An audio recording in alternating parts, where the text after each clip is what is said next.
आता जा। माँ मैच के लिए देर हो रही है, मैं जा रहा हूँ। थोड़ा सा।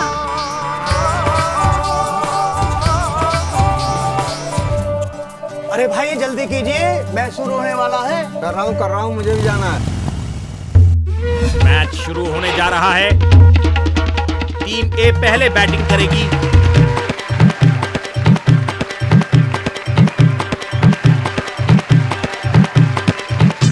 और ये एक और चौका। बेहतरीन बल्लेबाजी का प्रदर्शन टीम ए के द्वारा।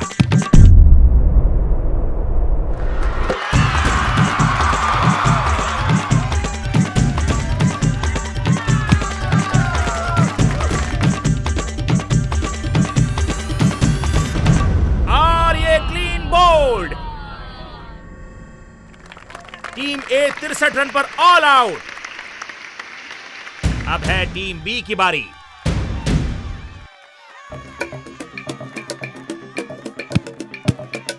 चौकों की हो रही है बरसात।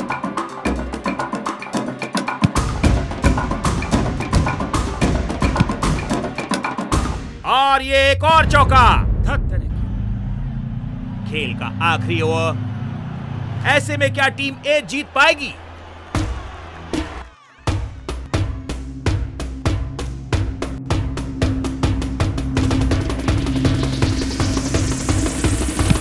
और ये आखिरी बॉल गई हवा में। सबकी नजर बॉल पर जमी हुई है, सबकी सांसें थमी हुई हैं।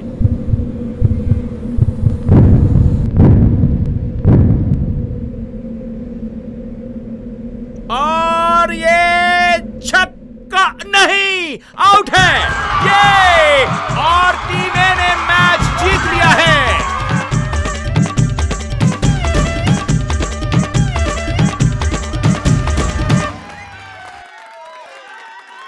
मुखिया जी, ये है वो अपना क्या कहते हैं, मैन ऑफ द मैच। मुखिया जी, मैन ऑफ द मैच मैं नहीं, मेरी माँ है, जिसने सही समय पे निमोनिया को कैच कर मेरी बहन की जान बचाई। निमोनिया को कैच कर? निमोनिया के लक्षण को पहचान कर मेरी बहन का तुरंत इलाज करवाया। माँ इधर आओ।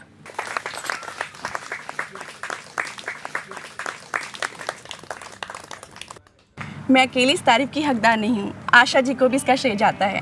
जब 2 महीने पहले मुन्नी की तबीयत खराब हुई थी, तब इन्होंने ही निमोनिया के लक्षण की पहचान करके न केवल उसका प्रारंभिक इलाज कराया, बल्कि समय पर उसे अस्पताल भेजकर उसकी जान भी बचाई। मैंने तो बस अपना फर्ज निभाया है।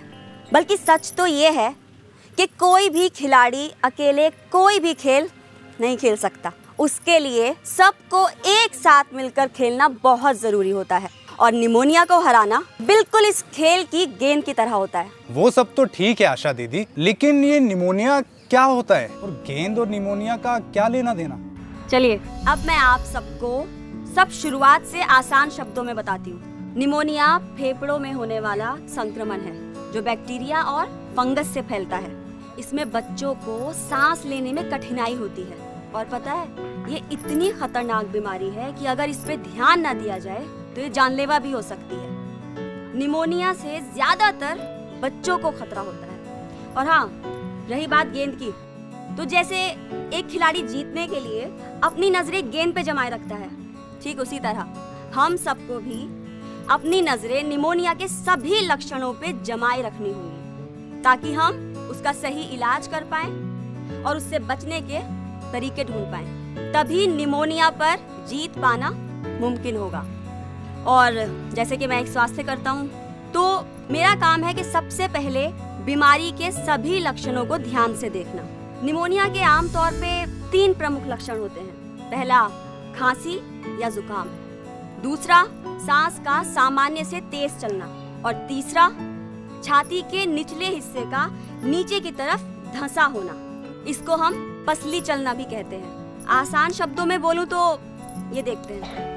सबसे पहले ये देखें कि बच्चे को खांसी या जुकाम है या नहीं।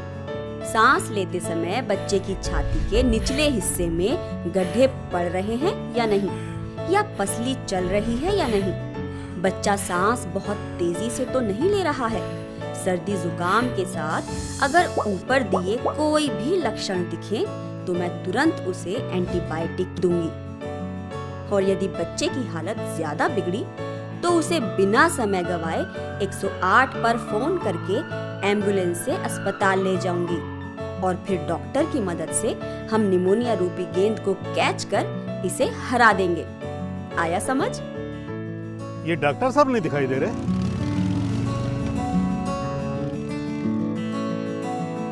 अरे मुखिया जी, मैच खत्म हो गया। मरीज देखते देखते देर हो गई। अरे डॉक्टर साहब आइए आइए, मैच तो खत्म हो गया पर निमोनिया का मैच चालू है अभी। निमोनिया का मैच? हाँ डॉक्टर साहब, हम सब मिलकर इस निमोनिया को हराना चाहते हैं। डॉक्टर साहब क्या आप हमें बताएंगे कि हम निमोनिया को कैसे हरा सकते हैं? हाँ हाँ मुखिया जी, क्यों नहीं।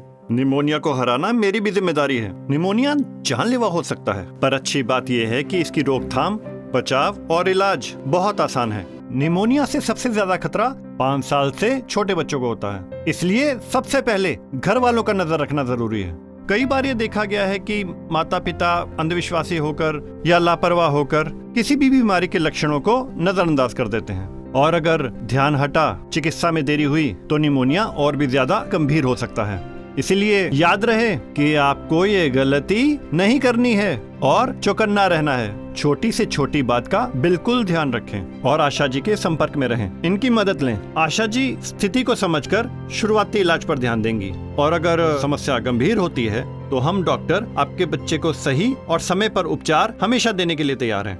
अगर बच्चे को साधारण सर्दी खांसी है तो बच्चे को निमोनिया नहीं है। निमोनिया 2 प्रकार का होता है और इसके 3 प्रमुख लक्षण होते हैं: सर्दी खांसी, तेज सांस चलना और छाती के निचले हिस्से का अंदर धंसना। अगर बच्चे की सर्दी खांसी बढ़े, साथ में तेज सांस चले और सांस लेते समय छाती का निचला हिस्सा अंदर धंसे या पसली चले तो उसे निमोनिया है। कुछ अतिरिक्त लक्षण जैसे आहार न लेना, उल्टी आना, बच्चे को झटके आना, नथुने फूलना, मतलब के बच्चे को गंभीर निमोनिया है। और ये जानने के लिए कि बच्चे को निमोनिया है कि नहीं, उसके सांसों की सही गिनती करना बहुत आवश्यक है। सांसों की गिनती के लिए हम घड़ी या फिर स्टॉपवॉच का इस्तेमाल कर सकते हैं। डॉक्टर साहब, कैसे जानेंगे कि सांसें तेज चल रही है? बच्चों में उम्र के हिसाब से तेज सांस की गति का मापदंड अलग अलग होता है। बच्चे के जन्म से लेके 2 माह की आयु तक अगर उसकी सांसों की गति 60 या 60 से ज्यादा प्रति मिनट है, या फिर 2 माह से लेकर 1 वर्ष तक के बच्चों के सांस की गति 50 या 50 से अधिक प्रति मिनट है, तो उसकी सांसें सामान्य से तेज चल रही हैं। और अगर बच्चे की उम्र 1 साल से 5 साल तक की हो और वो 40 या उससे अधिक सांसें प्रति मिनट ले रहा है, तो ये निमोनिया का संकेत है।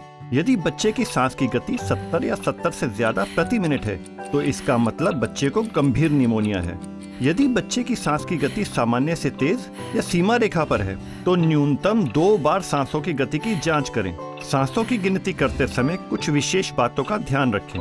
सांस की गिनती करते समय बच्चा शांत हो, बच्चे के कपड़े ऊपर करके सांस लेने और छोड़ने की गति को 1 मिनट तक नापें। सांसों की गिनती करने के लिए घड़ी या स्टॉपवॉच को बच्चे की छाती या पेट के पास रखें। पर डॉक्टर साहब, ये बीमारी होती कैसे है, ये भी तो पता चले जरा। हाँ, कुछ जरूरी बातों का ध्यान रखकर हम बच्चे को निमोनिया और अन्य बीमारियों से बचा सकते हैं। जैसे बच्चे को जन्म से 6 माह तक सिर्फ माँ का दूध पिलाएं। 6 माह का होने के बाद बच्चे को ऊपरी अर्धठोस आहार शुरू करें और बच्चे का संपूर्ण टीकाकरण कराएं। 9 माह का होने के बाद बच्चे को हर 6 महीने में 1 बार विटामिन ए का घोल पिलाएं। गंदे हाथों से बहुत सी बीमारियां फैलती हैं, जिनमें से एक निमोनिया भी है। तो इसके लिए खाना पकाने और बच्चे को खाना खिलाने से पहले और शौचालय के इस्तेमाल के बाद हाथ को साबुन से और साफ पानी से हमेशा धोएं। अगर आप ऐसा करेंगे तो कोई भी कीटाणु बच्चे के शरीर में नहीं घुस पाएंगे। अगर बच्चा अधिक समय धुएं के आसपास रहे, जैसे रसोई के चूल्हे, बीड़ी, चिलम, सिगरेट इत्यादि से निकला धुआं, तो उससे बच्चे की सांसों पे बुरा असर पड़ सकता है। निमोनिया और इसके जैसी दूसरी कई बीमारियां हो सकती हैं। इसलिए ध्यान रहे कि घर में धुआं कम से कम हो। अपने घर और रसोई में खिड़कियां बनवाएं, जिससे धुआं आसानी से बाहर निकल सके। उचित मात्रा में पौष्टिक आहार न मिलने पर बच्चा कुपोषित हो जाता है और इससे भी निमोनिया जैसी बीमारियां हो सकती हैं।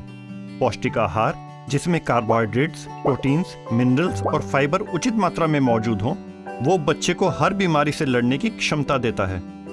अगर बच्चे को ठंड से बचाकर न रखा जाए तो भी निमोनिया होने की संभावनाएं बढ़ जाती हैं। बच्चे को अच्छे से ढककर रखें, गर्म रखें कपड़े पूरे पहनाएं, मगर इस बात का ध्यान रखें कि बच्चे की नाक और मुंह ना ढका हो। मैं अपने सभी डॉक्टर भाइयों को बताना चाहूंगा कि हम अगर निमोनिया पर नजर रखें तो हम इसे जल्द ही क्लीन बोल्ड कर सकते हैं। जब कोई बच्चा निमोनिया के लक्षण के साथ आए तो उसकी सांसों की गिनती करें। यह देखें कि छाती का निचला हिस्सा अंदर की ओर तो नहीं धंस रहा। बुखार की जांच करें, वजन लें और इन सबको रिकॉर्ड रजिस्टर में लिखें। निमोनिया का इलाज निमोनिया के वर्गीकरण के अनुसार किया जाएगा। यदि बच्चे को सामान्य सर्दी जुकाम है तो बच्चे को घर भेजकर उसके माता पिता को बताएं कि कैसे घर पर उसका ध्यान रखना है। बच्चे को कपड़ों से ढककर गर्म रखें एवं अधिक मात्रा में गुनगुना तरल पदार्थ दें। साथ ही नाक को साफ रखें ताकि सांस लेने में परेशानी ना हो। अगर सांस की गति तेज चले या बच्चा दूध या आहार ना खा पी पाए या उल्टी करे तो उसे तुरंत अस्पताल वापस लाएं। बहुत अच्छा डॉक्टर साहब, हम सब ध्यान रखेंगे। निमोनिया में खुराक इस तरह देनी चाहिए। यदि बच्चे की आयु 2 माह से 6 माह की है और जिनका औसत वजन 4 से 6 किलो है तो उसे एमॉक्सिसिलिन 125 मिलीग्राम की एक गोली सुबह और एक गोली शाम को दें। यदि बच्चे की आयु 6 माह से 1 साल की है और जिनका औसत वजन 6 से 10 किलो है तो उसे एमॉक्सिसिलिन 125 मिलीग्राम की 2 गोली सुबह और 2 गोली शाम को दें। यदि बच्चे की आयु 1 साल से 2 साल की है और जिनका औसत वजन 10 से 12 किलो है तो उसे एमॉक्सिसिलिन 125 मिलीग्राम की 2.5 गोली सुबह और 2.5 गोली शाम को दें। यदि बच्चे की आयु 2 साल से 3 साल की है और जिनका औसत वजन 12 से 15 किलो है तो उसे एमॉक्सिसिलिन 125 मिलीग्राम की 3 गोली सुबह और 3 गोली शाम को दें। यदि बच्चे की आयु 3 साल से 5 साल की है और जिनका औसत वजन 15 से 18 किलो है तो उसे एमॉक्सिसिलिन 125 मिलीग्राम की 3.5 गोली सुबह और 3.5 गोली शाम को दें। अगर बच्चे को गंभीर निमोनिया है और उपचार की सुविधा नहीं है तो एंटीबायोटिक की पहली खुराक देकर अस्पताल ले जाएं। गंभीर निमोनिया में बच्चे को एम्पिसिलिन इंजेक्शन 50 मिलीग्राम प्रति किलो प्रति डोज इंट्रामस्कुलर अथवा इंट्रावीनस हर 6 घंटे में 7 से 10 दिनों तक दें एवं जेंटामाइसिन इंजेक्शन 7.5 मिलीग्राम प्रति किलो इंट्रामस्कुलर अथवा इंट्रावीनस दिन में एक बार 7 से 10 दिनों तक दें। ध्यान रखें कि दोनों इंजेक्शन देने के लिए अलग अलग सिरिंज का उपयोग होना चाहिए। यदि 48 घंटों तक बच्चे को दी गई दवाओं का असर नहीं होता है तो बच्चे को सेफ्ट्रेक्सोन 80 मिलीग्राम प्रति किलो इंट्रामस्कुलर अथवा इंट्रावीनस एवं जेंटामाइसिन 7.5 मिलीग्राम प्रति किलो इंट्रामस्कुलर अथवा इंट्रावीनस दिन में एक बार 10 दिनों के लिए दें। बच्चे की ऑक्सीजन लेवल की जांच करना भी बहुत जरूरी है। पल्स ऑक्सीमीटर से ऑक्सीजन लेवल की जांच करें। यदि बच्चे की हालत गंभीर हो तो उसका ऑक्सीजन लेवल पता कर तुरंत ऑक्सीजन देना बहुत जरूरी है। पल्स ऑक्सीमीटर बच्चे की ऑक्सीजन लेवल को जांचने का उपकरण है। इसका इस्तेमाल बहुत ही सरल है। इसके इस्तेमाल से पहले माँ को बताएं कि आप बच्चे की ऑक्सीजन लेवल की जांच करने जा रहे हैं। माँ को बताएं कि वो बच्चे के हाथ को पकड़े पर उंगलियां नहीं। पल्स ऑक्सीमीटर को 1 मिनट तक बच्चे की उंगली पर लगाए रखें और ऑक्सीजन लेवल की रीडिंग नोट करें। यदि बच्चे में SpO2 की मात्रा 90% से कम है तो 1 वर्ष तक की आयु के बच्चों को आधा से 1 लीटर प्रति मिनट की दर से ऑक्सीजन दें एवं 1 साल से 5 साल तक की आयु के बच्चों को 1 से 2 लीटर प्रति मिनट की दर से ऑक्सीजन दें। एक बार ऑक्सीजन की मात्रा 90% से अधिक हो जाए तो 15 मिनट के लिए ऑक्सीजन बंद कर दें और वापस से 30 मिनट के बाद जांच करें। हर 3 घंटे में SpO2 की जांच करें और सुनिश्चित करें कि बच्चा स्थिर है। अस्थिर होने पर ऑक्सीजन देना जारी रखें। यह प्रक्रिया 24 घंटे तक करें। भरोसा है आप सबको मेरी बात समझ आई होगी। भले ही मेरी नजरें कमजोर हैं, पर ये सारी बातें अपने पड़ोसियों को बताऊंगी और निमोनिया को हराऊंगी। वो क्या कहते हैं, क्लीन बोल्ड करूंगी। जिस तरह सभी खिलाड़ियों की नजर गेंद पर होती है उसी तरह घर वाले, आशा बहन और हम सब की नजर से निमोनिया को बोल्ड कर सकते हैं। अब हम सब की नजर निमोनिया पर।